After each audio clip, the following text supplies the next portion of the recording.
Hi guys, welcome to my videos. I hope you all are doing really well and having excellent time. So guys, a very important announcement IRCC has made, that is what we are going to discuss.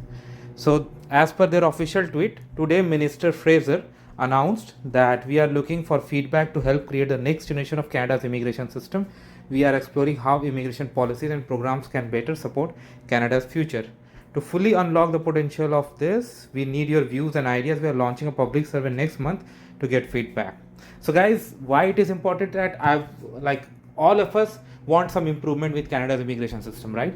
Be it faster processing, be it timely response, and there are so many factors we want to be incorporated in the existing system and remove some outdated steps like visa labels. So this is very important that, and once it goes live we should put our feedback in. So I will definitely put my feedback in once it goes live, and I would like or you all to do it the same, because this is something that affects all of us, okay, regardless of our status. I am citizen but not all my friends relatives are, so maybe I need something from IRCC down the line, so that we would need, right? So I would request you all to participate in this once it goes live. Thanks for watching this, guys. Please subscribe to the channel. Thank you.